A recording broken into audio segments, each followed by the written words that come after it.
Real-life horror stories that will haunt your every move. Be advised, it's so terrifying that 90% of people couldn't last more than 30 minutes before shutting it off. Consider this your only warning. Part 1. The tide doesn't bring them back. There are certain beaches in America that tourists never see. Not because they're hidden, because they're empty. Gray Harbor wasn't on any postcard. It sat along a stretch of Pacific coastline where the water stayed steel-colored even in summer. The kind of place where fog moved in low and slow, swallowing houses one block at a time. Where driftwood piled like bones against the dunes. The locals didn't call it haunted. They called it predictable. The tide came in, the tide went out, and sometimes it took someone with it. The first official disappearance was logged in 1998. Male, 23, drifter. Last seen walking alone along the shoreline at dusk. No struggle, no body recovered. Police ruled it accidental drowning. There were no witnesses, no camera footage, just footprints that ended abruptly near the waterline. That detail would repeat, again and again. By 2006, there were 7 cases. By 2014, 13. Always at dusk, always near low tide, always alone, and always the same physical evidence. A single set of footprints leading towards the ocean, none leading back. No drag marks, no second set, no sign of disturbance in sand. As if the person had simply stepped forward and ceased to exist. Mara Allison arrived in Gray Harbor in late October. She wasn't law enforcement. She wasn't a tourist. She was a journalist, though lately she preferred the term investigator. She specialized in unresolved disappearances in isolated communities. Gray Harbor had been sitting on her list for 3 years. She checked into a motel overlooking the cliffs. The woman at the front desk didn't smile. "You here for the shoreline?" she asked flatly. Mara paused. "That obvious?" The woman slid a key across the counter. "Don't walk it after dark." "Why?" The woman didn't answer. Mara visited the police station the next morning. Small building, 2 deputies, 1 sheriff nearing retirement. Sheriff Dawson didn't look thrilled to see her. "We have cooperated with media before," he said carefully. "It doesn't help." "Maybe this time it will," Mara replied. He sighed and handed her copies of the case summaries. She noticed the pattern immediately. All victims had something in common beyond location. Each had arrived in town recently, within 2 weeks of disappearing. Visitors, newcomers, temporary. None were lifelong residents. Mara looked up. "No locals?" Dawson hesitated. "Not officially. What does that mean?" He didn't answer directly. "It's always someone who doesn't know the shoreline." That evening, Mara walked the beach at low tide. The ocean stretched back farther than she expected, exposing wide flats of wet sand that reflected the sky like dull mirrors. Driftwood lay scattered, seaweed tangled in dark ropes. The air smelled metallic, not fishy, metallic. The tide charts showed low tide at 6:42 p.m., sunset at 6:58. Disappearances clustered between those 2 times. The moment when land was exposed, but light was fading. Mara stood still, recording voice notes. Gray Harbor shoreline, 6:31 p.m., visibility moderate, fog forming offshore. The wind died suddenly, not gradually, instantly. She lowered her recorder. The ocean went quiet. No wave crash, no gulls, no distant buoy bells. Total silence. The kind that presses against your ears. Mara turned slowly. The beach behind her stretched empty. No other walkers, no dogs, no fishermen. Then she saw it, far down the shoreline. A figure, walking parallel to the water, too far to distinguish details, but tall, slow, deliberate, not heading towards town, not heading towards the cliffs, just walking, keeping exact distance from the waterline. Mara squinted. The fog thickened around it. The figure did not leave footprints. She watched carefully. Each step touched sand, but the sand did not indent. Her throat tightened. She raised her camera, zoomed in. The lens struggled to focus. Autofocus jittering. The figure blurred unnaturally. as if depth around it was unstable. Then, it stopped, far away, still indistinct, but facing her now. Mara felt it, that awareness, even at distance. The silence deepened. Her pulse thudded in her ears. She checked the tide. 6:41 p.m. Low tide. The water was at its furthest retreat. Maximum exposed shoreline. Maximum walkable space. And then, the figure stepped closer to the water. Only one step. But enough that its feet should have touched wet sand. No splash. No ripple. It wasn't interacting with water at all. It was walking along the boundary. Not on land. Not in sea. On the line. Mara felt something shift in her chest, an understanding forming. It didn't walk the shoreline randomly. It walked the boundary between two states, water and land, arrival and departure, temporary and permanent. Her phone buzzed suddenly. She flinched hard. The sound shattered the silence. When she looked back, the figure was gone. No footprints, no disturbance, just empty shoreline. The ocean resumed its normal rhythm instantly. Waves crashing, wind returning, gulls crying overhead. Her phone screen showed no notifications, no missed calls, no messages, battery at 32%. She stood frozen for a long moment, then looked down at the sand. Her footprints led toward the water, clear, deep. But as she watched, the last one nearest the tide line began to soften, not from water, from below. The sand seemed to settle upward, filling her print, erasing it. Mara stepped back quickly. The metallic smell faded. The air normalized. Her recorder had stopped. Battery drained to 2%. She hadn't been recording that long. Back at the motel, she reviewed her footage. The zoomed clip of the figure showed only distortion, a vertical smudge against fog, no clear outline. But at 6:42 p.m., exactly, the audio track cut completely. Total silence for 12 seconds. Not environmental silence, digital absence, as if sound had been removed. When it resumed, there was a faint second set of footsteps layered beneath hers, slightly delayed. She played it again. The extra steps did not match her rhythm.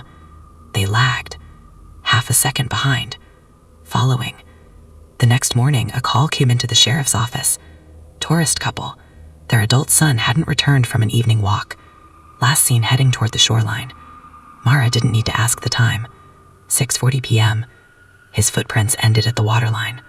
No body recovered. No splash heard. No witnesses. Just gone. Sheriff Dawson met her eyes quietly. "You saw something," he said. Mara nodded once. "There's something that walks the boundary." Dawson didn't look surprised. He looked tired. "It doesn't cross into town," he said. "It doesn't leave the beach. It only walks the shoreline." Mara swallowed. "Why only newcomers?" Dawson hesitated, then spoke quietly. "Because locals know not to follow it." That night, fog rolled in thicker than usual. And somewhere along the low tide line, a figure walked slowly, parallel to the sea, waiting. Part 2. The One Who Looked Back. Mara didn't sleep. Fog pressed against the motel window like breath on glass, thick enough to swallow the neon sign outside. Every few minutes, a distant buoy bell rang from somewhere offshore, slow, hollow, metallic. She kept replaying the audio, her footsteps, then the second set, half a beat behind, not synced, not echo, following. At 3:12 a.m., she stopped listening and started researching. She cross-referenced missing persons reports with tide charts. Every disappearance aligned within 6 minutes of the lowest tide of that day, every single one. The shoreline at its widest, the boundary at its longest.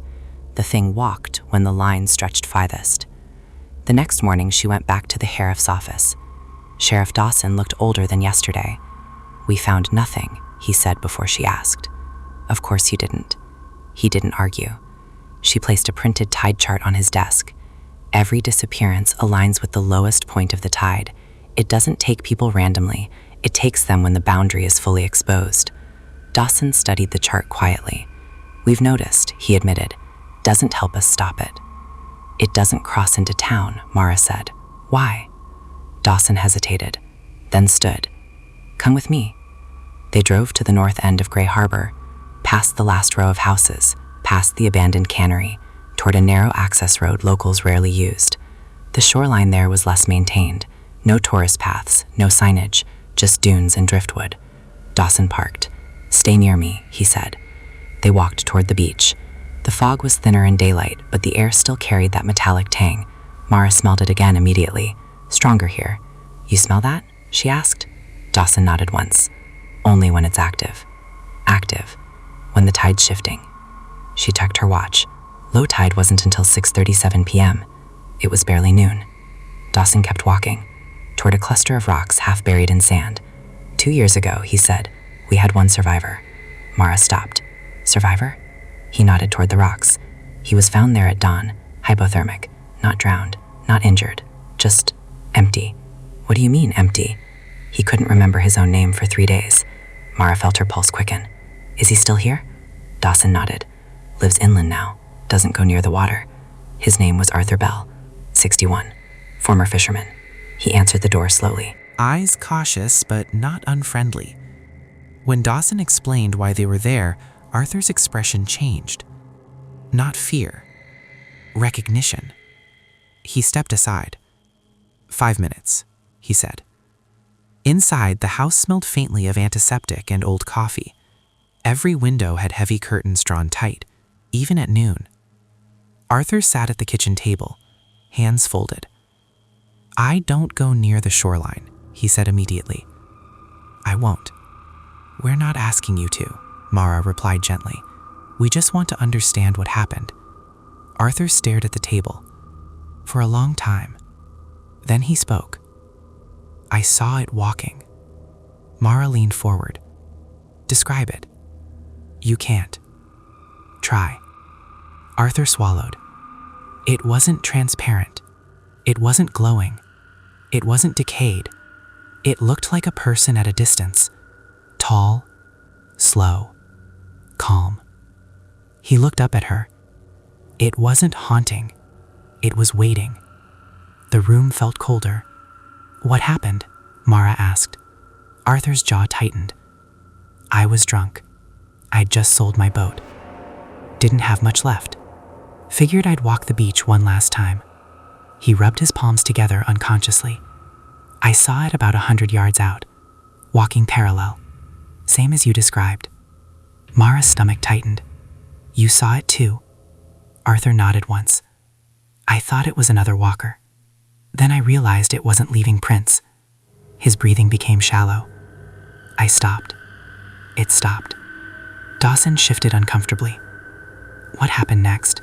Mara asked quietly. Arthur closed his eyes briefly. It turned toward me. The kitchen clock ticked loudly. It didn't rush, didn't float, didn't do anything dramatic. It just stepped closer to the water. Mara felt cold move through her ribs. And then, she whispered. Arthur's voice dropped. I looked at it. Directly. Yes. Silence thickened. That's the mistake, Arthur said. Mara's fingers tightened around her notebook. What mistake? Arthur's eyes met hers. It doesn't take you if you ignore it. Mara's pulse skipped. What? Arthur nodded slowly. It only comes if you acknowledge it. The air in the kitchen felt thinner. Explain, Mara said. Arthur leaned back. When I looked at it, really looked at it, I felt something shift, like gravity tilted. Not physically, internally. He tapped his temple, like my perspective moved. Mara remembered the autofocus glitch on her camera. What did you see when you looked at it? She asked. She hesitated. Nothing wrong. She frowned. What do you mean? It looked normal. Just far away. Fog around it. No blood. No horror. No rot. His voice trembled slightly. That's why I kept looking. Dawson stiffened. Arthur's hands began to shake. It stepped sideways, not forward, sideways, and I felt my body move without moving. Mara's breath slowed involuntarily. What do you mean? Arthur's eyes watered. It felt like I stepped toward it, but my feet didn't. The kitchen seemed to tilt slightly in Mara's perception. I was still standing on sand, Arthur continued, but something in me was closer. He swallowed hard. The horizon changed. How? Mara asked. Arthur stared at the wall behind her. The ocean didn't look deep anymore. Silence. It looked flat. Mara's throat tightened. Flat? Like a sheet of metal. He shook his head slowly. The waves stopped looking like waves. Just lines. Parallel lines. Dawson exhaled sharply. Arthur continued. And then I realized something. What? It wasn't walking the shoreline. He leaned forward. It was walking along something I couldn't see. Mara felt dread coil in her stomach. A seam, Arthur whispered. Mara's mind raced. A seam between what? Arthur answered before she asked. It walks the line between here and somewhere else. Where? Mara breathed. Arthur's eyes were hollow now. Where the missing go. The room felt too small. What happened after that? She asked. Arthur's voice thinned. It stepped sideways again. And this time, he stopped, his jaw clenched. This time I felt myself split. Dawson stiffened. Arthur gripped the edge of the table. Not physically, but like my depth shifted. Mara understood before he finished. You were being pulled across the seam. Arthur nodded sully. I saw the shoreline flatten. Flatten? Like paper. The metallic smell flooded Mara's memory. What stopped it? She asked. Arthur looked at her. I stopped looking. The words hung heavy. I closed my eyes. And Arthur's breathing steadied slightly. It doesn't take what it can't anchor. Mara's skin prickled. What do you mean anchor? Arthur leaned back. It needs you to see it. To define it. The implication sank in slowly. If you don't acknowledge it, it can't align you. Mara felt the rule forming clearly now. The ghost did not chase, did not grab, did not drag. It waited for consent of perception. It required recognition. You have to look back, Arthur whispered. And if you do, He didn't finish. He didn't need to. That evening, Mara returned to the shoreline. Alone. Low tide at 6:35 p.m. She stood facing the water. The fog rolled in again. The wind died. The metallic scent returned stronger than before. She kept her eyes forward, refusing to scan, refusing to search. Her pulse thundered. At 6:34, she felt it. Presence. Lateral. To her left. Walking. Parallel. She did not look. Her entire body screamed to turn her head, but she kept staring at the horizon. The ocean looked normal. Waves. Depth. Movement. 6:35 p.m. The silence fell. heavier than before. She felt the presence stop. Waiting. She swallowed. Her eyes watered from the strain of not blinking. Something shifted in her peripheral vision. Movement. Close now. Too close. Her heart pounded violently.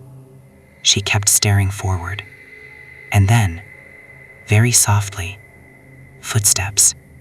Half a beat behind hers. She hadn't moved, but something had. Right beside her. She did not look. And slowly, after several seconds, the metallic smell faded. The wind returned. The waves resumed. When she finally allowed herself to turn, the shoreline was empty, but her footprints ended, 2 feet behind where she stood. There were no prints between, no sign she had stepped forward, yet the gap was there, as if something had tested the alignment. Mara exhaled shakily. It hadn't taken her. Not yet. But she understood now. It wasn't dragging people into the sea. It was shifting them across something. And if Arthur was right, the missing weren't drowning. They were crossing. Behind her, far down the shoreline, a figure resumed walking. Parallel. Patient. Waiting for someone else to look back. Part 3. What the water doesn't take. The disappearance happened the next night. And this time, there was footage. His name was Evan Carter, 27, from Portland, came down for a weekend alone after a breakup. He checked into the same motel as Mara, room 12. The clerk told him the same thing she told everyone. Don't walk the shoreline after dark. He laughed. People always laughed. At 6:28 p.m., Evan started a live stream. Mara would later watch it dozens of times. He was joking with viewers, camera angled at his face, gray ocean behind him. Yeah, small haunted coastal town. If I disappear, tell Netflix. Comments rolled up the screen. Someone typed, "Is that someone behind you?" Evan turned the camera casually. The beach was empty. Or at least, it looked empty. Low tide was 6:36, sunset at 6:41. At 6:34, the wind dropped. The audio on the stream cut out for exactly 9 seconds. No static, no glitch, just absence. When sound returned, the waves were quieter. Too quiet. Mara froze the frame. Zoomed. Enhanced. At the far left edge, there it was. A vertical distortion in the fog. Humanoid height. Walking parallel. No footprints. Evan hadn't noticed it yet. He kept walking, reading comments, laughing, until he saw one message repeated dozens of times. Don't look left. He frowned. What are you guys talking about? And then, he looked. The camera captured only a fraction. As Evan turned, the lens struggled to focus. The fog around the figure thickened unnaturally. Edges blurred. Depth compressed. Evan's breathing changed. You see that? He whispered. The chat exploded. It's moving with you. Don't follow it. Stop looking. But he kept looking. And that was the moment everything changed. The shoreline in the video altered subtly. The ocean behind the figure lost texture. The waves stopped cresting. They became horizontal bands. Flat. The color drained slightly. Not grayscale. Just less dimensional. Evan's voice trembled. Why does it look wrong? The figure stepped sideways, still maintaining perfect distance from the waterline. Evan stepped unconsciously. The camera shifted, but his feet never visibly moved. His body remained planted, yet the horizon slid closer, as if the world had adjusted instead of him. Then came the sound. A faint second set of footsteps, half a beat behind his own. Even when he wasn't moving, the chat filled with panic. Back up. Don't step forward. Stop watching it. Evan's breathing grew shallow. I think it's waiting for me.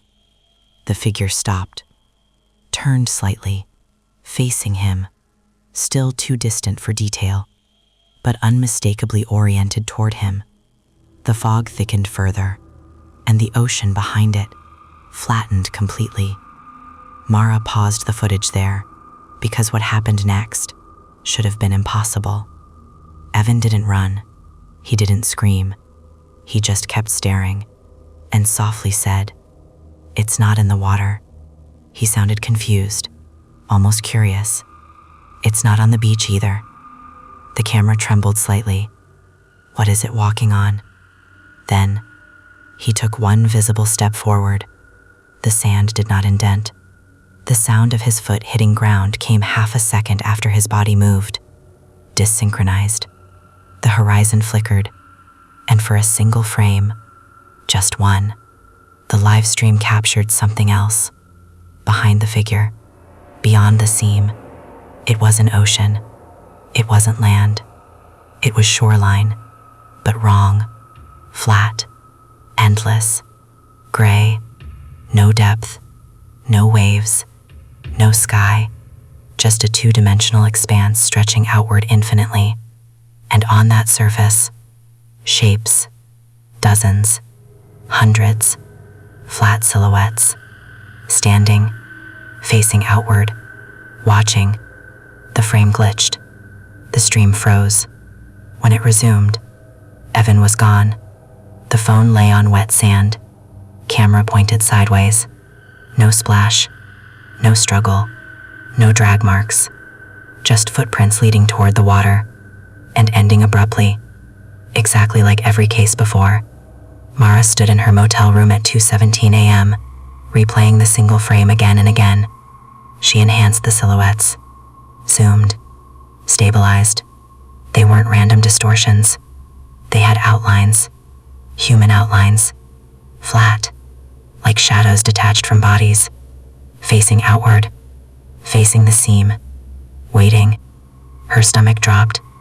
The missing weren't drowning. They were crossing, and they weren't alone over there. The next morning, she met Sheriff Dawson at the shoreline. Forensics had already combed the area. Nothing new. Dawson looked shaken. "His parents are on their way," he said quietly. Mara showed him the frame. He stared at it for a long time. "That's not ocean," he murmured. "No. What is it?" Mara swallowed. "A plane." He looked at her sharply. "Like flat?" "Yes." Dawson exhaled slowly. "So they're not dying?" Mara didn't answer immediately. She stared at the horizon. "They're being realigned." He frowned. "With what?" She hesitated. "With something that exists alongside us." The metallic scent hit the air suddenly, even in daylight. Both of them stiffened. Low tide was still hours away. The fog thickened unnaturally. And then, they both saw it. Walking, parallel to the water, closer than before. Not distant now, within 50 yards. Still faceless in detail, still blurred at the edges, but undeniably there. Dawson instinctively reached for his sidearm. "Don't," Mara whispered sharply. He froze. "Arthur was right," she said quietly. "It needs acknowledgement." The figure slowed, turned slightly. The ocean behind it began to flatten subtly. Mara felt the pressure in her skull again, like gravity misaligned. Dawson whispered, "It's closer this time." "Yes." "Why?" Mara didn't look at it. She kept her gaze fixed on the horizon. "Because now we know." The figure stepped sideways, maintaining the seam. The silhouettes behind it flickered faintly in peripheral vision. Dawson's breathing grew uneven. "Mara, don't look at it directly," she said. "It can't anchor if we don't define it." The wind died completely. The beach fell silent. The seam widened slightly. The water looked thinner, less deep. Dawson swallowed hard. "What does it want?" Mara felt the answer forming. "It doesn't want." She forced herself not to glance left. "It corrects." Dawson didn't understand, but she did. The shoreline was a boundary between dimensions, and the ghost walked that boundary, not hunting, not haunting, maintaining alignment, taking those who stepped too close, those who acknowledged it, those who defined it.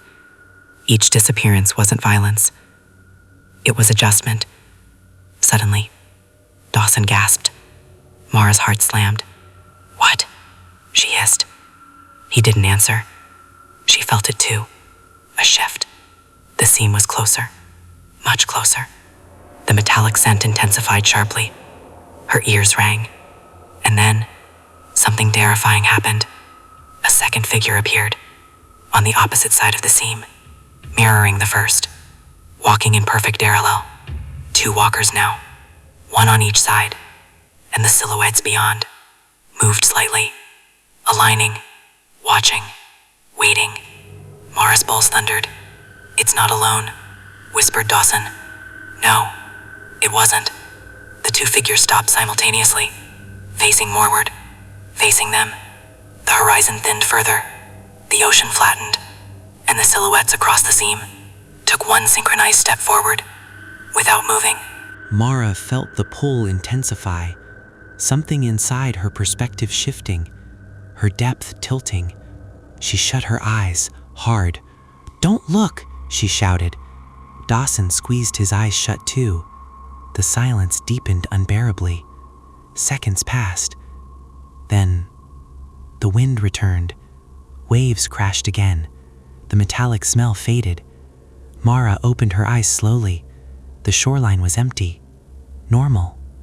But further down the beach, there were new footprints. Not theirs, leading toward the water. Fresh, deep, ending abruptly. Dawson's voice was barely audible. Who was here? Mara's blood ran cold.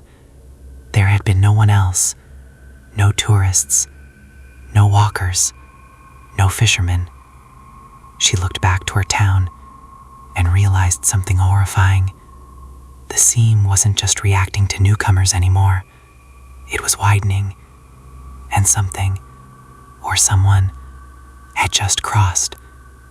Far out along the invisible boundary, 2 figures resumed walking, parallel, patient.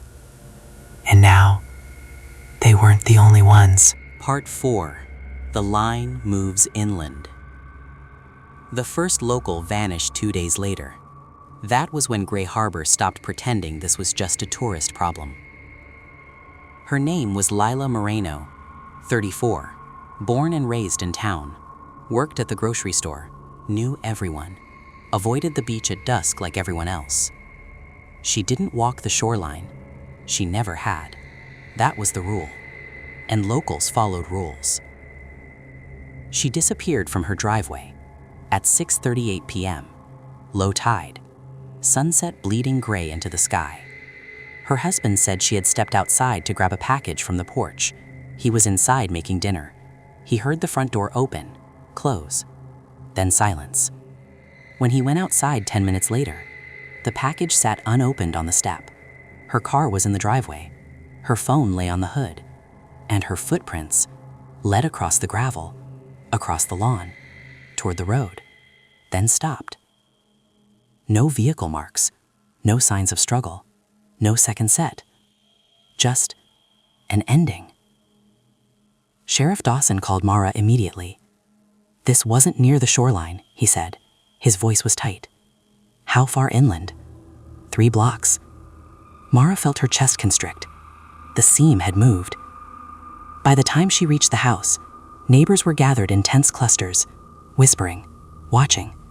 The air carried that metallic scent again, faint, but present.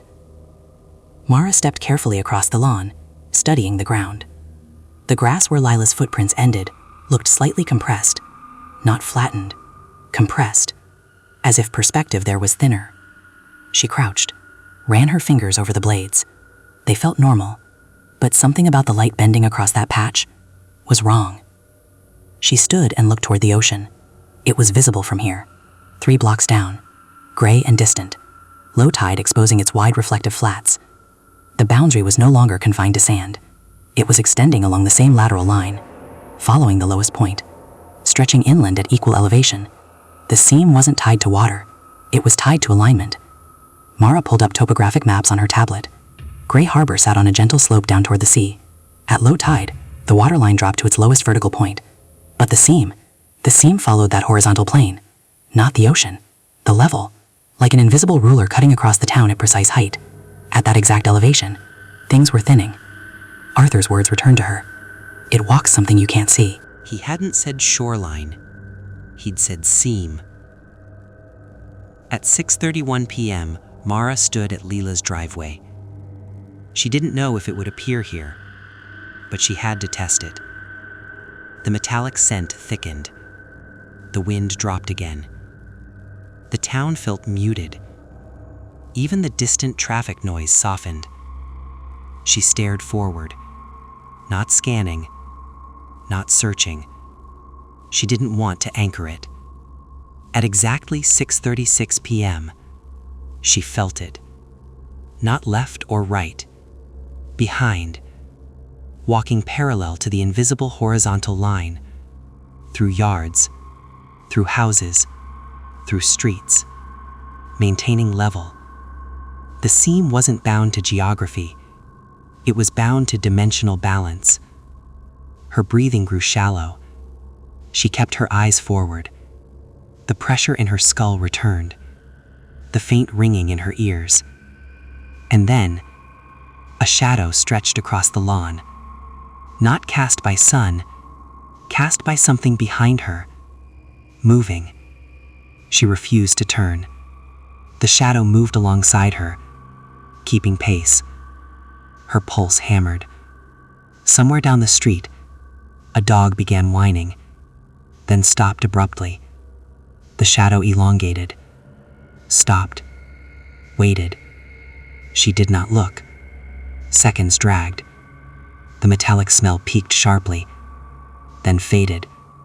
The wind returned. Sound normalized. When she finally turned, the street was empty. But across the asphalt, there was a thin, pale line, like chalk, stretching perfectly straight across every surface, through driveways, across lawns, through fences. And where it passed, the color of the world looked slightly washed out, desaturated, as if depth had thinned along that path. Mara followed the line toward the ocean. It led straight to the shoreline, perfectly aligned with the lowest tide mark. It was no longer a vertical boundary at the water's edge. It was a horizontal slice, and the ghost walked it wherever it extended. By nightfall, panic had spread quietly through Gray Harbor. Not loud hysteria, worse, controlled fear. Parents called children inside earlier than usual. Stores closed before sunset. Curtains drawn. Lights left on. At 6:34 p.m., the town felt like it was holding its breath. Mara stood on the beach this time, where the original seam had first appeared. Fog rolled thick and heavy. Low tide approached. The exposed sand stretched wide. And then, she saw them. 3 figures now, walking parallel, equal distance apart, each blurred at the edges, each maintaining precise lateral alignment. They didn't look at her. They didn't look at each other. They walked. Calm, measured. The seam pulsed faintly beneath them. She felt something shift in her chest. There weren't 3 separate ghosts.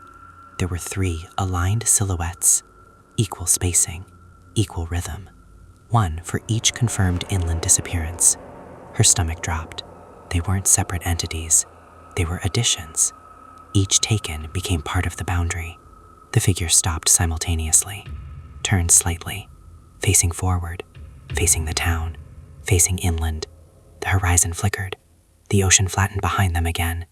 And for a moment, Mara saw across the seam, the flat expanse, the endless plain, and the silhouettes beyond were changing. They weren't just standing. They were organizing. Space spacing themselves, forming rows, parallel lines, mirroring the alignment of the town's grid. Streets, blocks, property lines. The correction wasn't random. It was systematic. It was restructuring. A sound broke through the silence, not from the beach, from inland. A scream, distant, cut short. Mara's blood turned cold. She spun toward town. Another disappearance, another alignment. The figures on the shoreline increased to 4, perfectly spaced, walking again, maintaining the seam. The correction was accelerating. Later that night, Sheriff Dawson sat across from her in the station. His face was pale. They found him in his living room, he said quietly. Found who? Mr. Hanley, retired schoolteacher, lived 5 blocks inland. Mara's chest tightened. Alive. Dawson swallowed. Standing, in the middle of his living room. What was wrong with him? Dawson hesitated. He looked normal, but he wouldn't respond, wouldn't blink, wouldn't move. Mara's pulse pounded. And then, he flattened. Silence swallowed the room. Dawson's voice dropped to a whisper. Not violently, not grotesquely, just lost depth. Mara felt ice move through her veins. What do you mean lost depth? He looked like a projection. Her mind raced. Is he still? He's gone. Gone how? Dawson's eyes were distant. Collapsed. The word hung heavy, like paper falling. The scene wasn't just taking people at the shoreline anymore. It was thinning reality across its entire horizontal path. And when someone aligned too closely, they transitioned. Without water, without struggle, without sound. Mara drove home under a sky that felt too low. Every streetlight cast elongated shadows, too sharp, too precise. She stopped at a red light and looked at the reflection of her own face in the windshield. For a split second, it looked flatter than it should. She blinked. It returned to normal, but doubt had already seeded.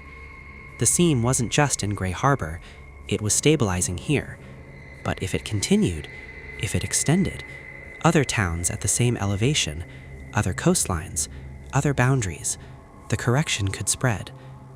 At 6:35 p.m. the next evening, the shoreline held 6 figures, walking, parallel, patient, and the pale horizontal line across town glowed faintly, extending further inland, by inches, every low tide. Mara understood now. The ghost wasn't hunting, it was leveling, and Gray Harbor was being measured. Far along the seam, the silhouettes across the plain adjusted, repositioned, forming a grid, mirroring the living town, preparing. The tide will come in again tomorrow, but the line won't retreat. Part 5. The Town That Mirrors. By the end of the week, Gray Harbor stopped pretending this was temporary. The disappearances were no longer isolated. They were patterned, measured, timed. Every evening at low tide, the pale horizontal line brightened slightly, cutting across the town like a surgical incision. And every evening, someone aligned with it. The mayor called an emergency meeting at the community center. Half the town showed up. The other half stayed home, lights on, blinds drawn. Mara stood along the back wall, watching faces. Fishermen, teachers, store owners, families who had lived here for generations. Fear had shifted. It wasn't disbelief anymore. It was recognition. Sheriff Dawson stood at the front. We are asking everyone to remain indoors between 6:20 and 7 p.m. until further notice. Murmurs rippled. A man near the front stood up. You going to explain what's happening or just tell us to hide? Silence followed. Dawson hesitated. He couldn't say ghost. He couldn't say seam. He couldn't say flattening. Mara stepped forward before he had to. It's not random, she said clearly. The room turned toward her. It follows a fixed horizontal level, the lowest tidal elevation. Blank stares. She swallowed. It's not about the beach, it's about alignment. A woman near the aisle shook her head. You sound crazy. Maybe, Mara replied calmly, but the line across your driveways isn't imaginary. That quieted the room. Everyone had seen it by now. The pale, chalk-like streak cutting through yards and streets, always at the same height, always brightest at low tide. What is it doing? Someone asked. Mara hesitated, then said it plainly. It's building something. The room chilled. That night, Mara stood on the bluffs overlooking the shoreline. Low tide was approaching. The fog rolled in early, thick and suffocating. She lifted binoculars to her eyes. The figures were already there, 7 now, evenly spaced, walking in perfect parallel, their pace identical, their movements synchronized. And behind them, the flat expanse shimmered faintly. More silhouettes visible now, organized, structured, not random shapes anymore. Rows, columns, like foundations being laid. Her phone buzzed. A text from Dawson. Another one. Her stomach dropped. She didn't need to ask when. 6:37 p.m. Low tide. She looked back through the binoculars. An 8th figure joined the shoreline procession. No transition visible. Just there. Walking. Parallel. Complete. Mara drove through town immediately. Streetlights flickered faintly as she passed beneath them. At one intersection, she stopped abruptly. The pale horizontal line glowed brighter than before. And where it intersected the brick facade of the old hardware store, the bricks looked thinner, less dimensional, as if someone had shaved off an invisible layer. She reached out and touched the wall. Solid. Cold. But the light bending around it was wrong. Depth distortion. Reality losing thickness. Inside the sheriff's office, Dawson looked hollow. "It's accelerating," he said quietly. Mara nodded. "It's not random disappearances. It's structural." "Structural how?" She pulled out her tablet. Displayed satellite imagery of Gray Harbor. Then overlaid the pale line's path. It's cutting across town in a straight line at the same elevation as the lowest tide. Dawson frowned. So the figures on the shoreline are spaced at equal intervals. He didn't understand yet. She zoomed in further. "Count the blocks between each disappearances." He did. Then looked up slowly. "Same distance." "Yes." He swallowed. "They're mapping." Mara nodded once. "The silhouettes across the seam aren't just standing. They're mirroring us." The realization settled heavy between them. The town wasn't being erased. It was being duplicated. Flattened. Transposed. At 6:34 p.m. the next evening, Mara stood at the exact center of the pale line where it cut through Main Street. She had marked the height on nearby walls. Measured it. It remained constant.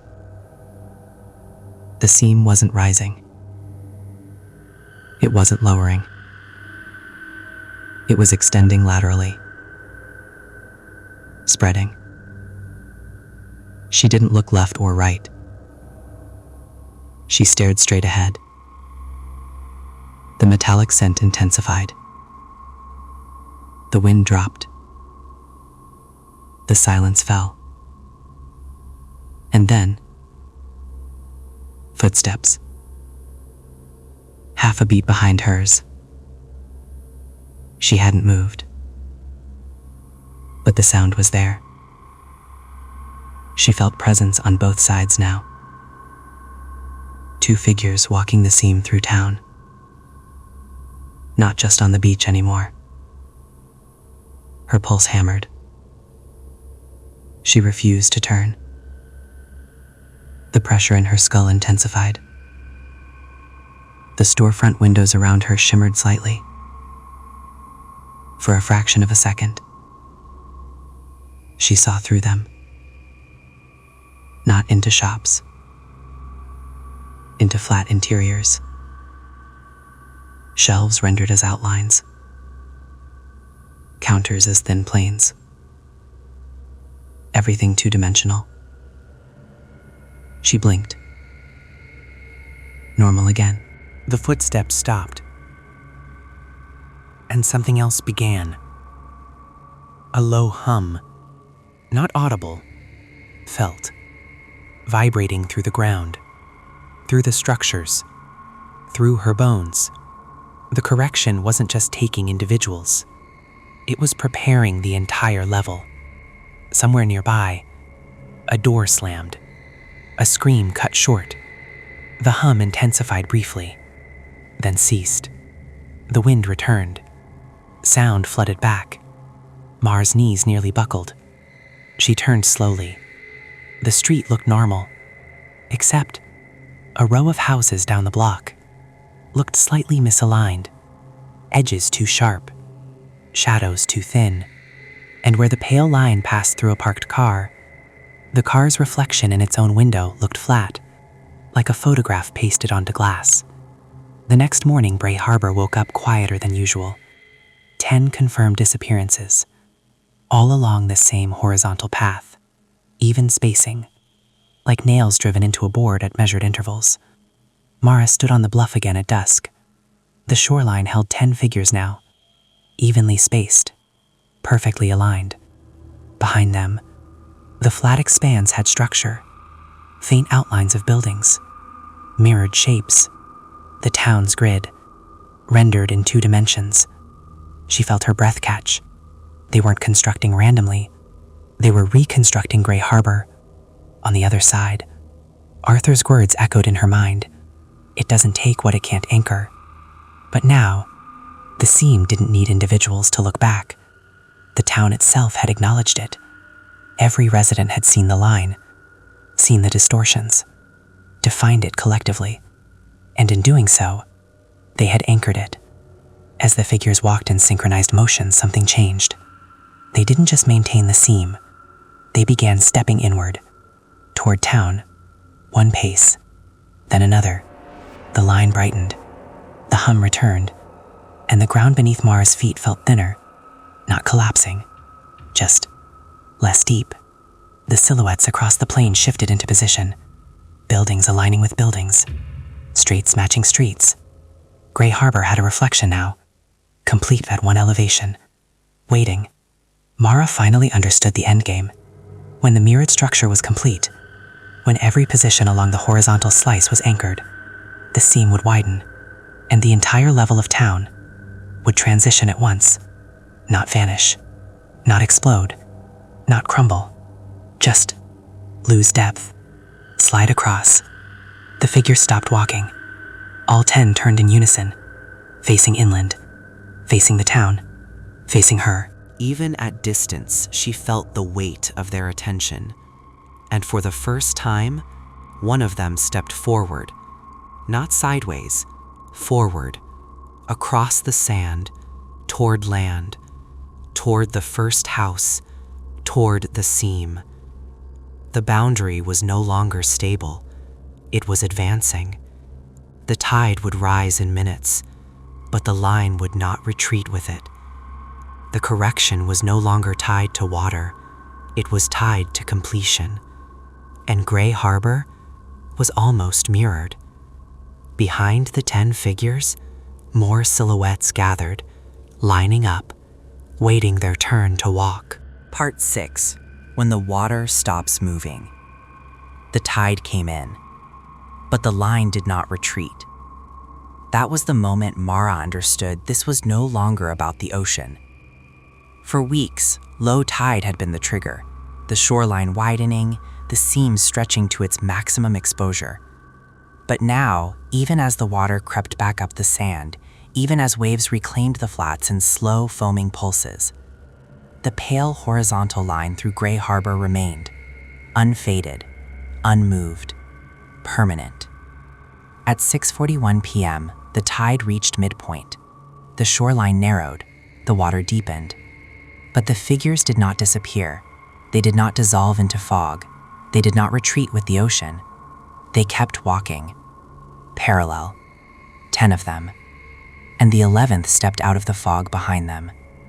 Mara stood on the bluff, binoculars shaking in her hands.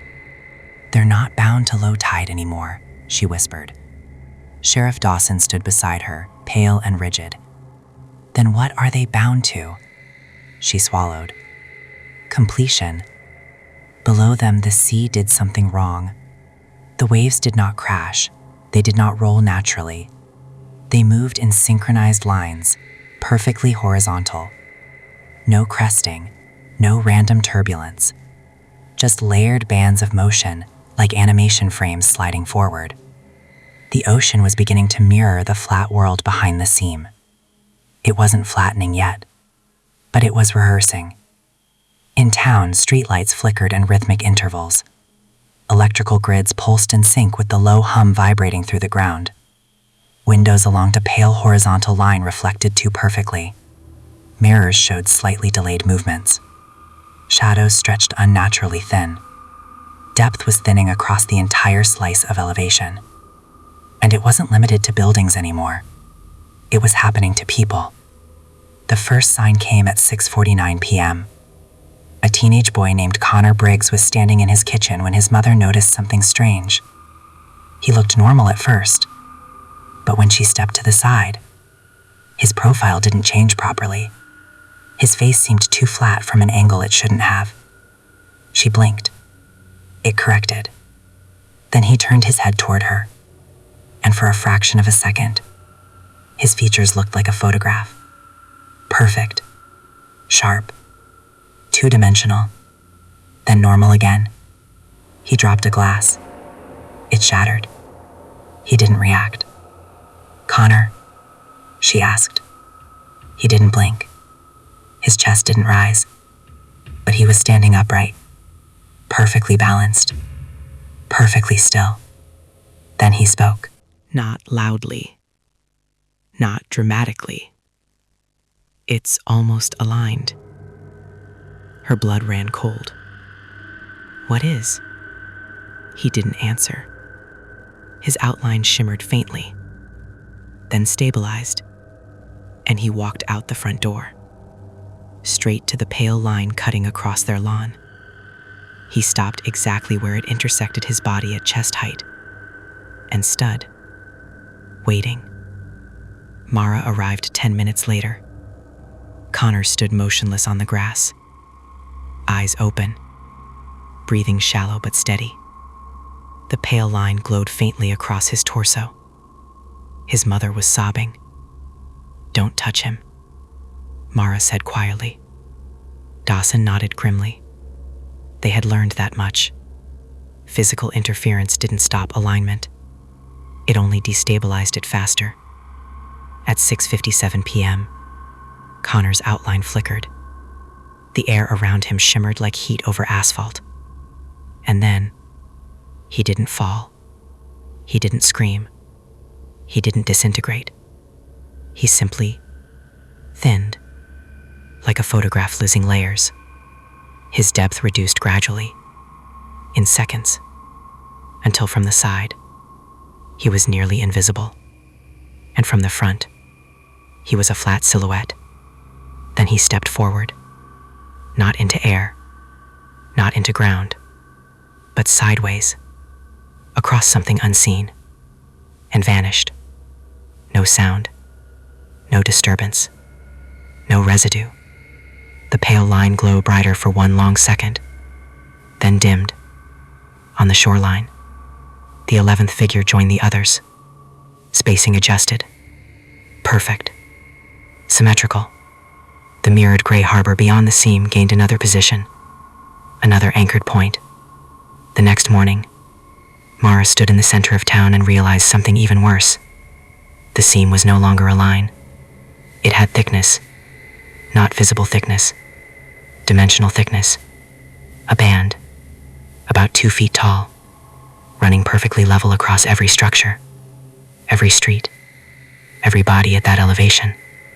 And where that band passed through the world, reality felt less solid, less resistant, as if it could be peeled.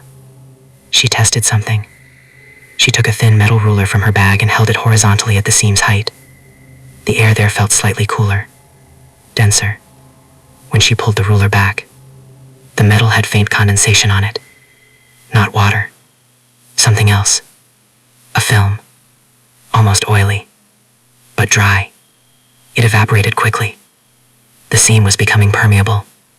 That evening, at 6:32 p.m., the figures did something new. They stopped walking entirely. All 11. Facing inland. And instead of moving parallel, they stepped forward together. One synchronized step. Not onto land. Not into town, but across the boundary itself. The shoreline did not distort, the water did not react, but something in the air snapped, like tension releasing, and the hum beneath town intensified. Buildings vibrated faintly, windows rattled softly, and across Main Street, storefront reflections shifted independently from the glass. Mirrored interiors blinked, rearranged, aligned. The mirrored town was nearly complete. Mara finally understood the pattern. Each disappearance wasn't random. Each person taken anchored a coordinate. The figures walking were not ghosts. They were surveyors, stabilizers, maintaining the seam until the mirrored structure could support transition. Once fully anchored, the entire horizontal band of Gray Harbor would shift, simultaneously. At 6:40 p.m., the tide reached full. The ocean should have reclaimed the entire exposed shoreline, but the water stopped moving, midway, foam suspended, droplets frozen midair. The sea did not crash. It held, perfectly still, like a paused video. Dawson stared in disbelief. What the hell? It doesn't need the ocean anymore, Mara whispered. The seam had become self-sustaining. The correction no longer required tidal exposure. It had enough anchors, enough alignment. The water was irrelevant now. Across town, lights flickered off one by one, not due to outage, due to alignment. Every structure intersecting the seam began to shimmer faintly, edges sharpening, depth compressing. The pale band brightened into a soft white glow, like a horizon line slicing through reality. People screamed. Doors slammed. Cars tried to start. Engines stalled. The hum reached a low, resonant pitch that vibrated through bone. Mara felt her own body responding, her depth wavering slightly when she shifted sideways. For a split second, her arm looked too thin from the corner of her eye. She forced herself not to panic, not to look at the figures directly, not to define them further. Then something shifted on the shoreline. The figures turned again, but this time they were no longer blurred. Their outline sharpened, faces faintly visible, and one of them looked familiar. Connor, his silhouette clearer now, flat but defined, eyes forward, expression empty. He was not wandering, he was maintaining.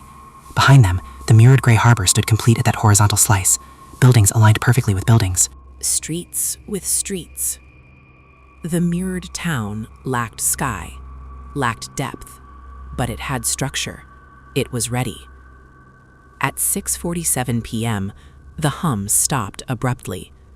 Total silence fell over town. The water resumed motion, crashing, normal. The tide completed. The pale band dimmed slightly, but did not disappear. It remained, faint, permanent, a stabilized seam across Gray Harbor. The correction had paused, but not ended. Mara looked at Dawson. This was phase 1, she said quietly. His face was pale. What's phase 2? She looked toward the shoreline. The figures had resumed walking, slow, parallel. But now, they were slightly closer to town. Not by much, but enough. The seam had moved forward by inches, not laterally, not upward, forward, into the streets, into the houses, into the town's depth. The correction wasn't just flattening a slice anymore. It was expanding inward, layer by layer. Gray Harbor wasn't being erased at one elevation. It was being peeled. And tomorrow, the water might not stop at all. Part 7. The First Building.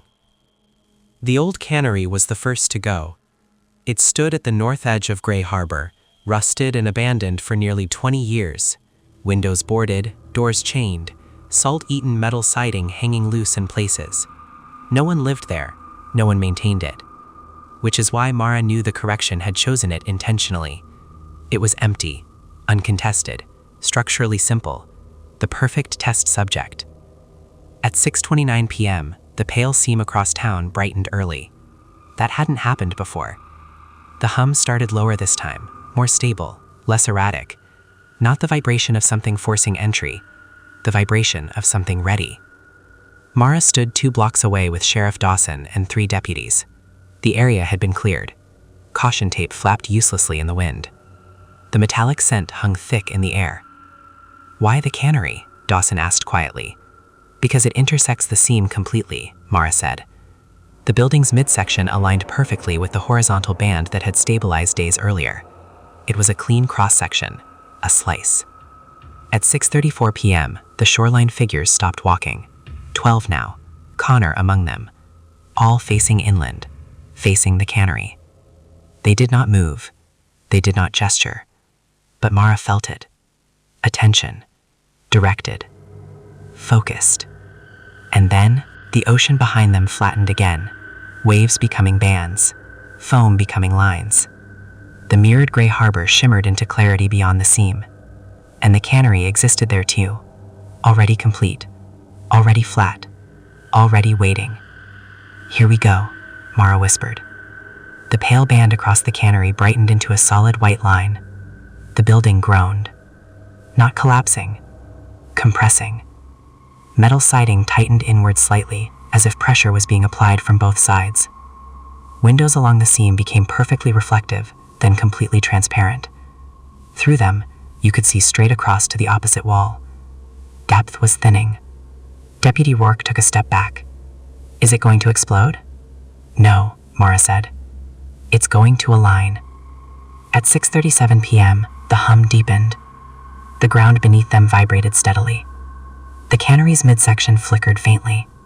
For a fraction of a second, the building looked like a projection slightly out of sync. Edges doubling. Shadows misaligning. Then, the seam thickened. Not upward.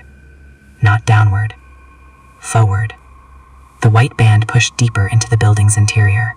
Like a scanning beam moving through a structure. Everything it touched lost depth. Shelving units inside flattened slightly. Support beams thinned. Conveyor belts along the seam reduced to outlines. The building wasn't breaking. It was being re-rendered. "Jesus," Dawson muttered. Mara didn't respond. Her eyes were fixed on the center of the structure. At 6:39 p.m., the seam reached the building's midpoint, and something terrifying happened. The back half of the cannery began to fade. Not vanish, fade, like opacity decreasing in layers. The front half remained solid. The back half thinned gradually until, from a side angle, it was barely visible, two-dimensional, pressed against itself. And then it shifted sideways, across nothing, into the seam. Gone.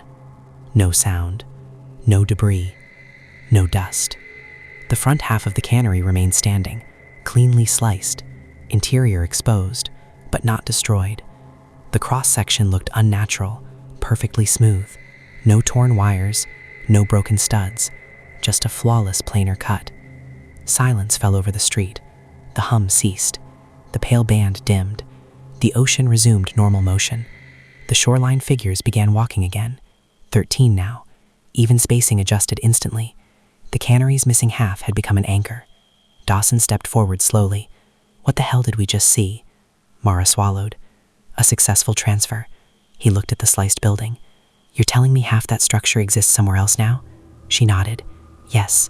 Where?" She didn't hesitate. Across the seam.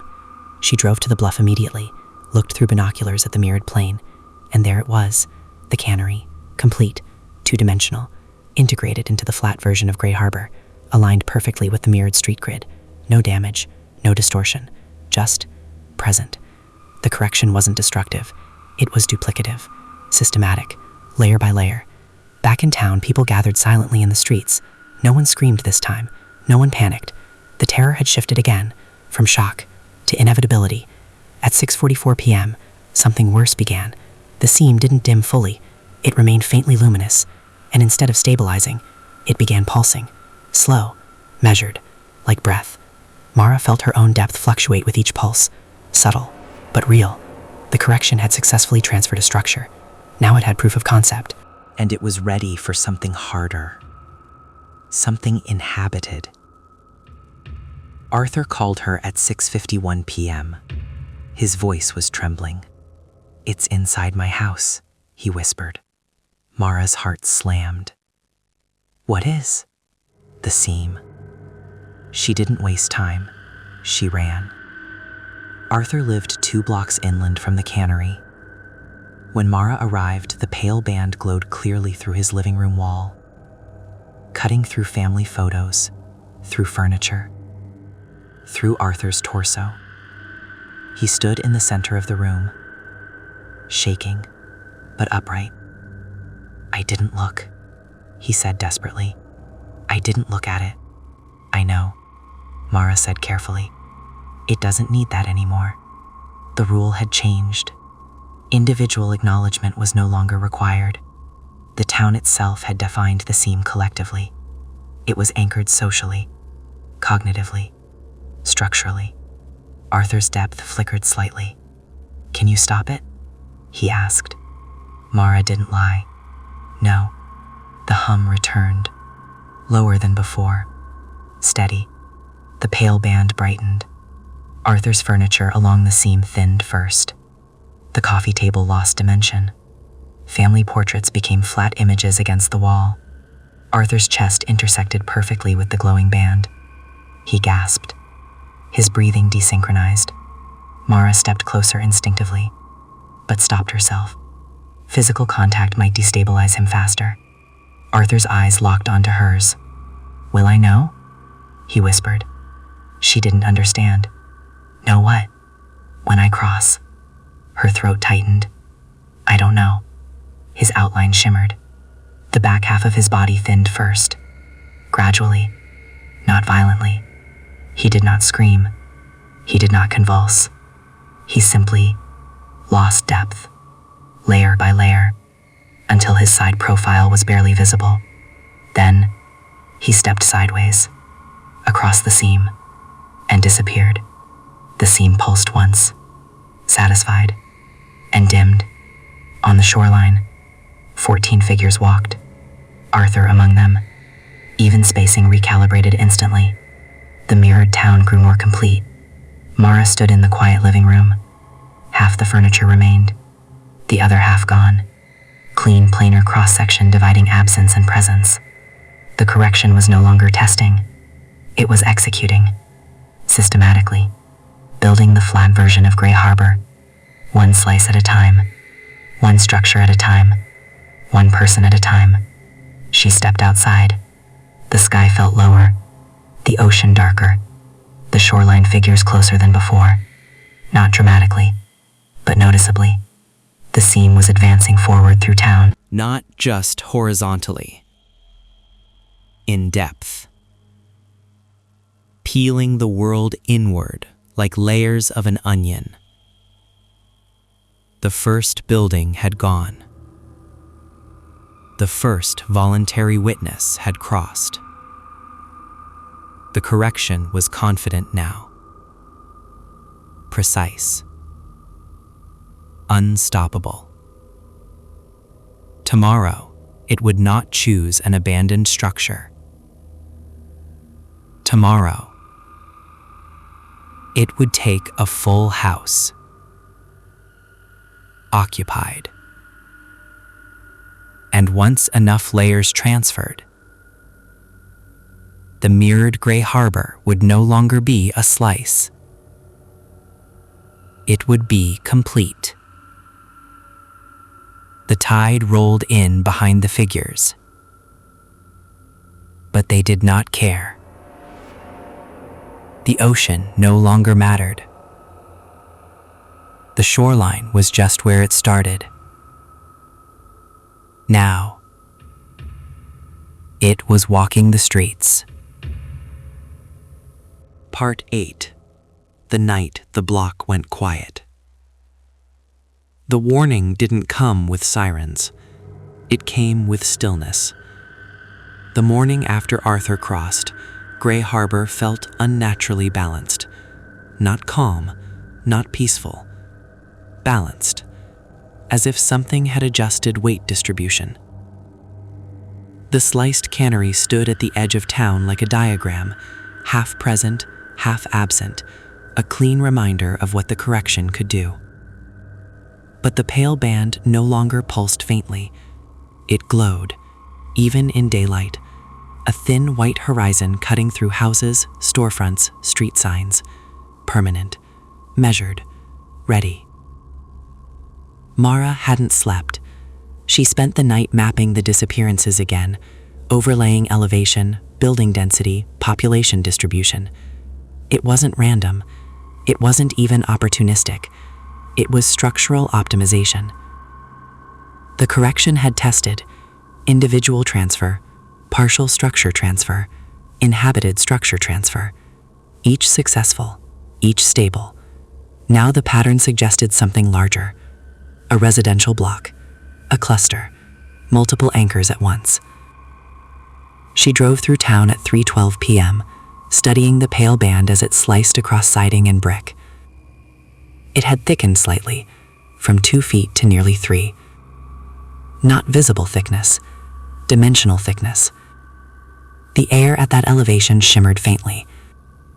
And when wind blew through tree branches intersecting the seam, leaves clipped. Not physically severed, but visually truncated, as if depth beyond that slice no longer rendered correctly. By late afternoon, the metallic scent had returned stronger than ever. People were leaving town, packing trucks, loading cars. But the seam did not care about movement. It cared about alignment. And Gray Harbor's grid was already anchored. Running would not change elevation. At 6:18 p.m., the sky darkened prematurely. Fog rolled in from the ocean like a curtain drawn too early. The shoreline figures were visible even from town now, 15 of them, walking slowly, parallel, closer than before. The seam had advanced 2 full feet inland since last night. Not much, but enough. Mara stood at the intersection of Alder and 3rd Street, a residential block of 12 houses, all intersected perfectly by the glowing band. She felt it. This was the target. Sheriff Dawson stood beside her. "We evacuated who we could," he said. Some refused. Of course they did. People never believe the inevitable until it's personal. At 6:32 p.m., the hum began. Low, stable, Resonant. Not chaotic anymore. It sounded like machinery at operating speed. Confident. The pale band brightened along the entire block simultaneously. Every house lit at the same horizontal slice. Windows shimmered. Brick thinned. Wood siding sharpened unnaturally. Inside one house, a lamp flickered out. Inside another, a dog began barking frantically, then stopped mid-bark. Silence. The shoreline figures stopped walking. All 15 turned inland, facing Alder Street. And then, they stepped forward together. One synchronized pace. The seam inside town pulsed in response. Mara felt her inner ear shift, her depth perception waver. She steadied herself against a mailbox. The mailbox felt solid, but the air around her chest, at seam height, felt cooler, thinner. At 6:36 p.m., the correction began. Not house by house, all at once. The pale band widened across the entire residential block, from 3 feet to 6, 12 feet, growing vertically now. Buildings ground softly as pressure redistributed. Windows across the block became perfectly transparent. You could see through entire homes from front to back. Furniture aligning, hallways flattening, depth collapsing evenly. No explosions, no debris, just reduction. Inside one house, an elderly couple stood in their living room, refusing to leave. They held hands, staring forward. The pale band intersected their torsos. Mara watched from across the street, helpless. Their outlines shimmered. They did not scream. They did not resist. They simply thinned, together, layer by layer, until from the side they were nearly invisible. Then they stepped sideways, in unison, and were gone. The house behind them lost depth across its entire rear half. Across the block, something stranger happened. A child's bicycle leaned against a fence. As the seam passed over it, the wheels flattened, the frame compressed. But instead of vanishing, it split. Half remained three-dimensional. Half shifted sideways across the seam. Two versions existing momentarily. Then the flat one stabilized beyond the boundary. The physical one remained. A partial echo. The correction was learning to duplicate without full removal. Optimizing. At 6:39 p.m., the hum deepened. The entire back row of houses along Alder Street began fading simultaneously, opacity decreasing evenly. Front facades remained intact, back halves reduced to thin planes. Then, The entire rear row shifted sideways. Across, nothing. Gone. The front halves stood open like dollhouses sliced cleanly. No splinters. No rubble. Perfect planar separation. The mirrored gray harbor beyond the shoreline brightened. Through the fog, Mara saw the residential block fully rendered in 2 dimensions. Complete. 12 houses. Flat. Integrated seamlessly into the growing mirrored town. Occupants included. Aligned. Stable. The hum stopped abruptly at 6:41 p.m. The wind returned. The ocean resumed natural motion. The pale band shrank slightly, but did not disappear. The block stood partially present, half subtracted, half intact. Neighbors across the street stared in stunned silence. No one cried. No one screamed. Shock had passed days ago. This was something else. Acceptance of structural inevitability. Mara exhaled slowly. They're not just taking people, Dawson said. They're transferring infrastructure. Yes. For what? She didn't answer immediately. Her eyes were on the shoreline. The figures had resumed walking. 16 now. Even spacing adjusted instantly.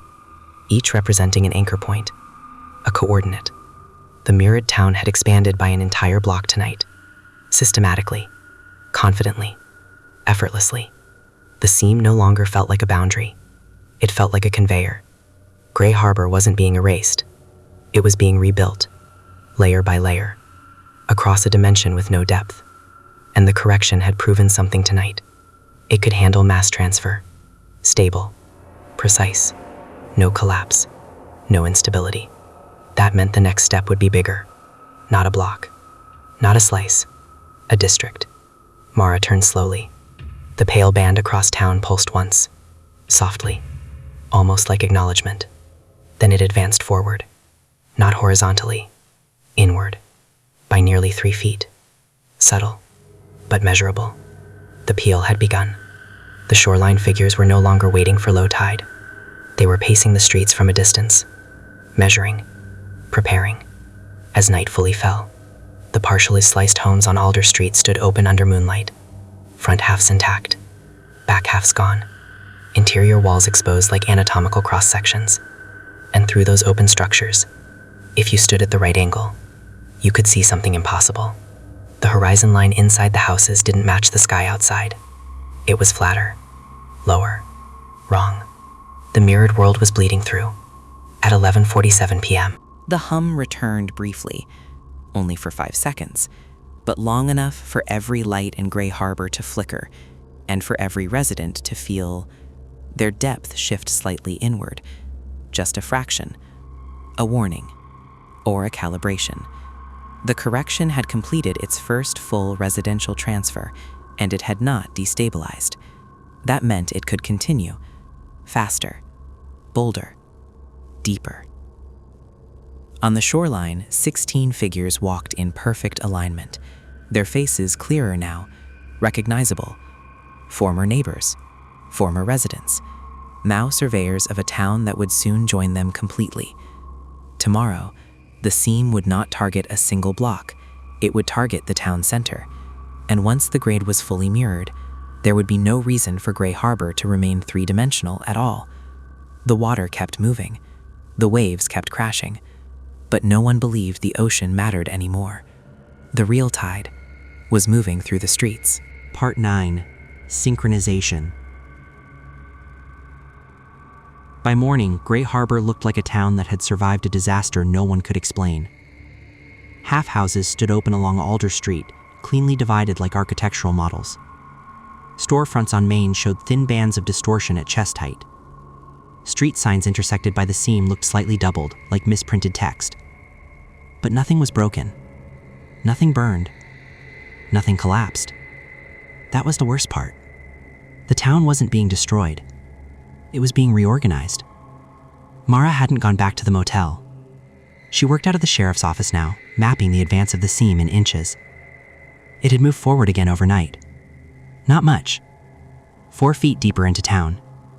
But consistent. Measurable. The correction was no longer reacting to tide cycles. It was operating on its own internal schedule. And tonight, based on spacing, anchor density, and structural completion, it would attempt something irreversible. Town center. Mara said quietly, pointing at the map. The courthouse. The grocery store. The diner. The gas station. The intersection where every street in Gray Harbor crossed. All intersected by the seam. All already partially anchored by transferred residents. If the correction synchronized that zone, the mirrored Gray Harbor would be complete at ground level. And once complete, there would be no reason for the original to persist. At 6:11 p.m., the metallic scent pounded the air earlier than ever. No fog this time. The sky was clear, the ocean visible in sharp detail. Almost too sharp. Waves moved in unnatural uniformity. Parallel. Even spacing. Like breathing. People who remained in town gathered silently in the streets. Not protesting. Not panicking. Watching. They had nowhere to go. Leaving didn't matter. The seam followed elevation, and Gray Harbor sat at the exact level the correction required. At 6:27 p.m., the hum began. Lower than before. Steady. Not escalating. Already at full strength. The pale band brightened across every building simultaneously. Not just one lock. Not just one structure. Every intersecting surface at that elevation lit up at once. Windows shimmered. Streetlights flickered. Car doors reflected light too perfectly. Depth across town wavered slightly. Mara felt her own balance shift, like gravity had tilted by 1 degree. The shoreline figure stopped walking. 17 now. Even spacing flawless. They faced inland.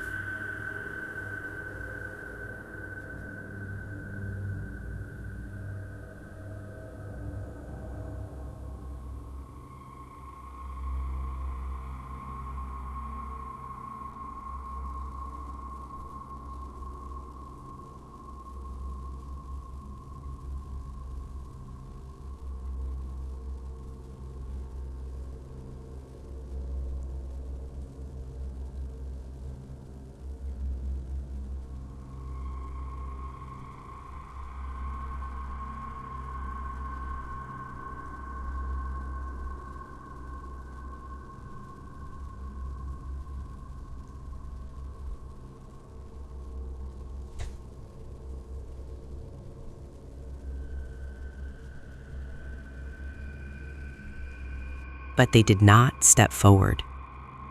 Not yet. Instead, they raised their heads in unison. Not dramatically, not sharply, just adjusted. And across town, every mirrored surface responded. Glass, chrome, water puddles, phone screens, all reflections aligned simultaneously. Mara looked down at her own phone screen. Her reflection stared back. Flat. Too flat. Her profile lacked depth. Her shadow on the pavement beneath her feet was thinner than physics allowed. She dropped the phone. At 6:31 p.m., synchronization began. Not visually. Structurally. The hum deepened until it vibrated through bone. Buildings across the town center shimmered in phase, like one organism adjusting posture. The seam thickened vertically, from 6 feet to 10 to full ceiling height inside every structure intersected. The pale band became a glowing wall of white light slicing through town.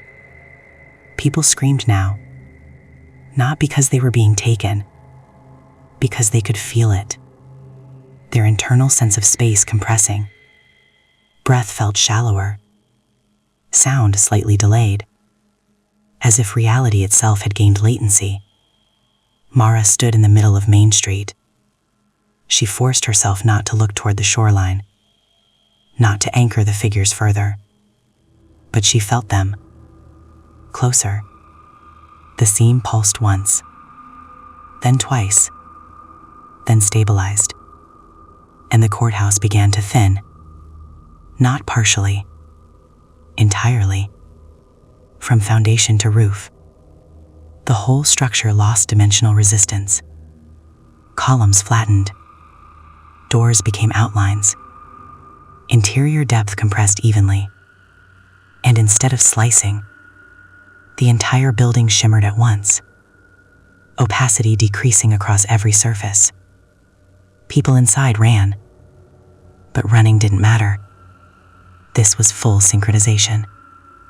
At 6:34 p.m., the courthouse shifted sideways. Entirely.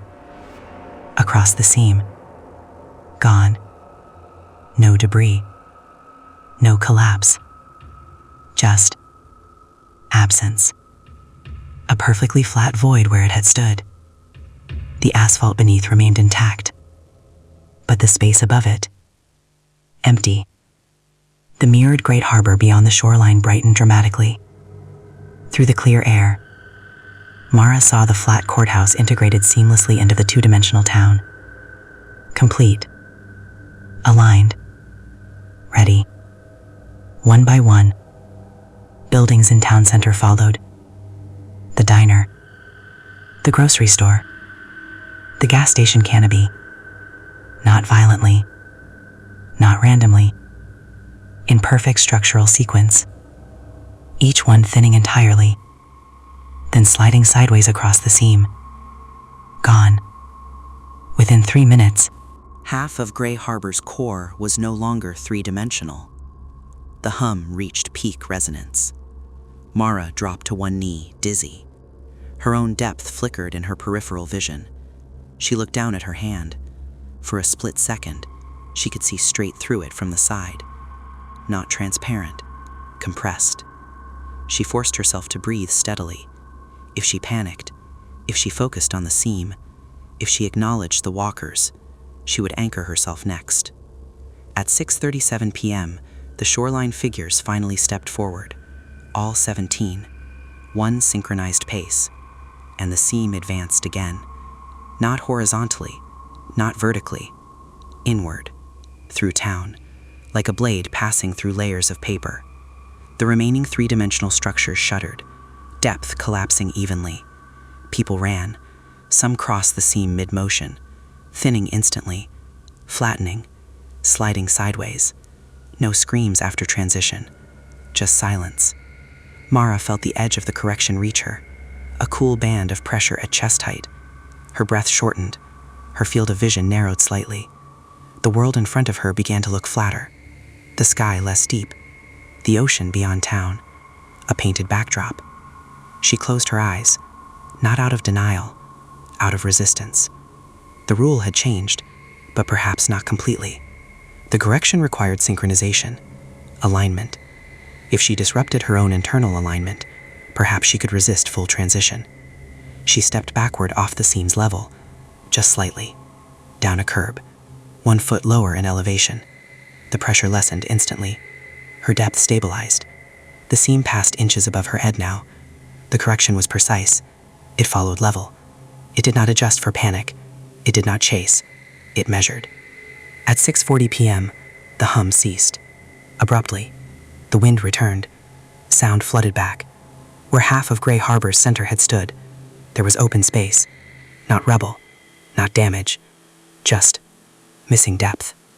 The remaining structures stood intact but exposed, cross-sections open like sliced models. And beyond the shoreline, the mirrored Gray Harbor was nearly complete. Street grid, buildings, residents, aligned, flat, stable. Only a handful of three-dimensional structures remained, on slightly different elevations, slightly above or below the seam's primary level.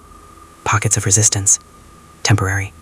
The correction had achieved ground-level synchronization. Now it only needed vertical integration. Layer by layer, floor by floor. Mara stood in the hollowed town center as the shoreline figures resumed walking. 18 now, even spacing adjusted. Connor, Arthur, the elderly couple, Lila. Dozens more behind them in the mirrored expanse. The walkers were no longer distant. They were at the edge of town. Not entering, not yet. Waiting. Gray Harbor was no longer a functioning three-dimensional town. It was a partially peeled structure, a shell. The correction had proven it could synchronize entire districts at once. And tomorrow, it would not stop at ground level. It would move upward and downward until nothing with depth remained. The water crashed naturally against the shore again, but no one believed it meant safety. The shoreline was just where it had begun.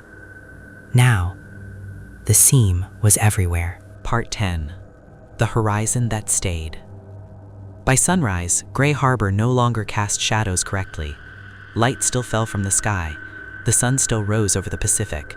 But buildings, what remained of them, didn't respond to light with natural depth. Edges were too clean, surfaces too exact. The town looked less like architecture and more like a rendering. A model paused mid-export, half of it already gone, half waiting.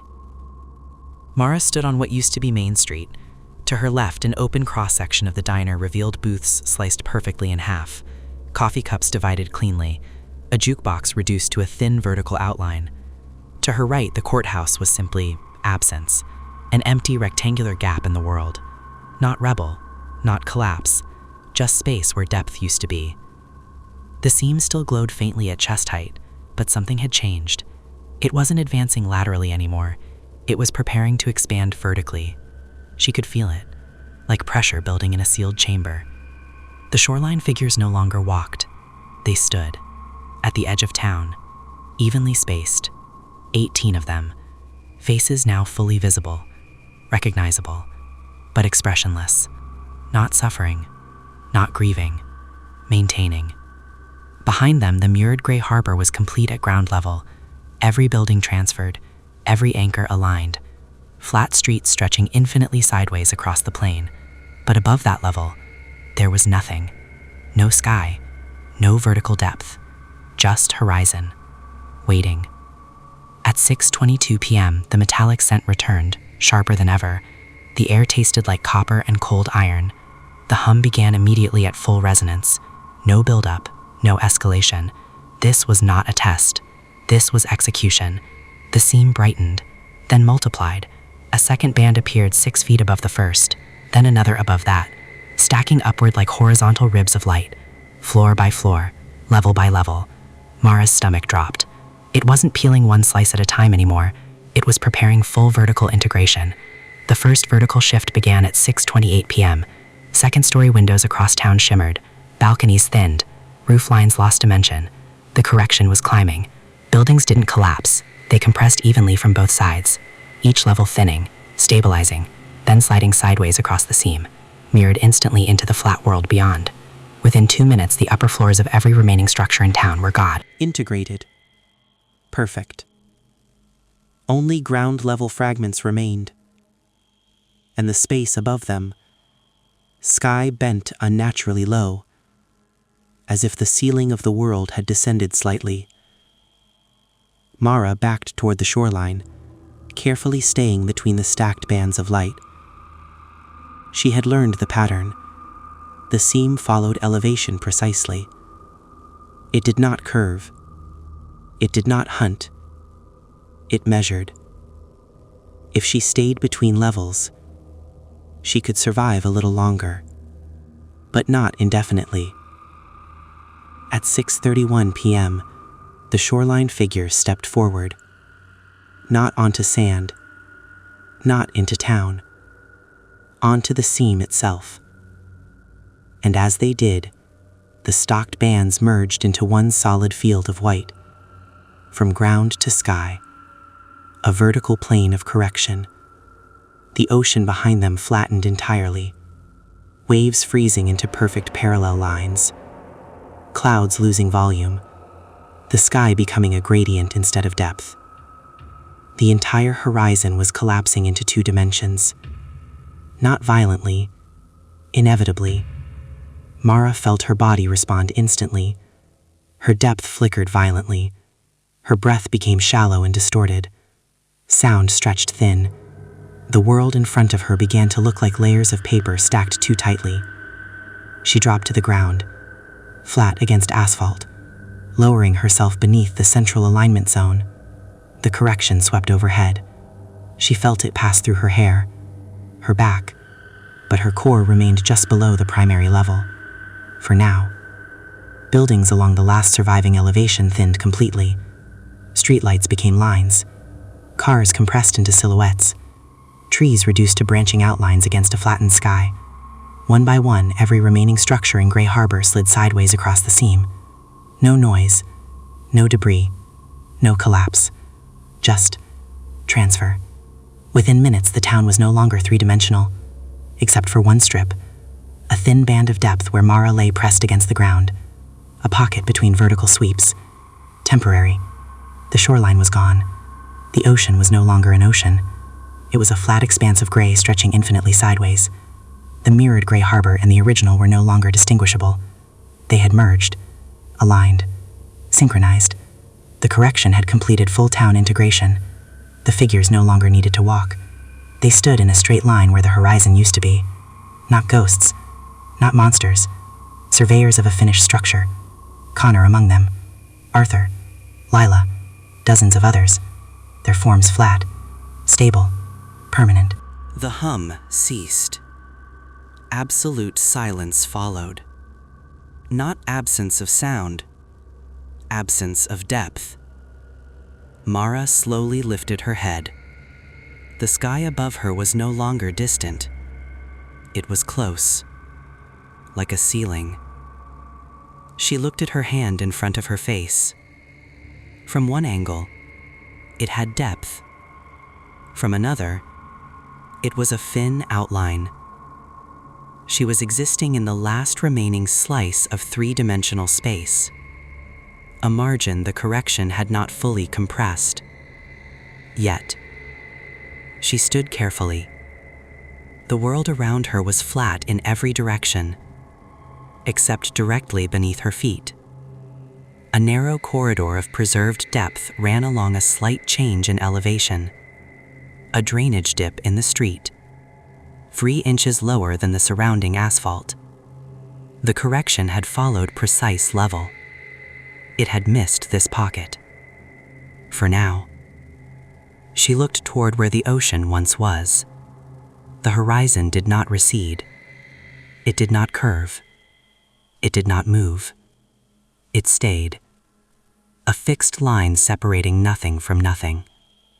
The figures watched her, not advancing, not retreating, waiting.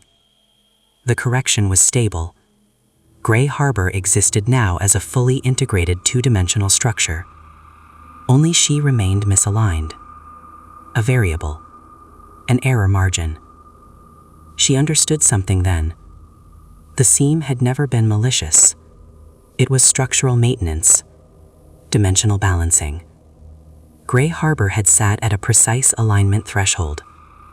And once enough anchors existed, the correction activated. It didn't hate them. It didn't hunt them. It adjusted them. The vertical plane of light flickered once more, sweeping lower, slow, measured. The drainage dip where she stood began to thin. 3 inches. 2. 1. Her depth wavered violently. She could feel the flattening starting at her shoulders, her lungs compressing, her heartbeat stretching sideways instead of forward. She looked up one last time, at the horizon that no longer receded, at the figures who no longer walked. And for the first time, she didn't look away. The rule about acknowledgement no longer mattered. There was nothing left to anchor. The correction was complete. She felt herself thinning, layer by layer. No pain, no tearing, just reduction, until from the side, she was nearly invisible. And then, she stepped sideways, across the seam, into the flat expanse of Gray Harbor. The hum never returned. The ocean never moved again. Gray Harbor no longer existed on any map. Satellites passing overhead registered a stretch of empty coastline where a town once stood. No debris, no crater, just unbroken land, as if nothing had ever been built there. But at low tide, if you stand along that stretch of Pacific shoreline, at precisely the right elevation, you might see something in the corner of your eye, a thin horizontal shimmer, a distortion, like heat rising from sand. And if you focus hard enough, if you look directly at the horizon, you may notice a line of figures, walking, parallel, patient, maintaining, waiting for the next place where depth gathers too heavily, where alignment falters, where the seam must be drawn again. The tide comes in, the tide goes out, but the horizon, sometimes, stays.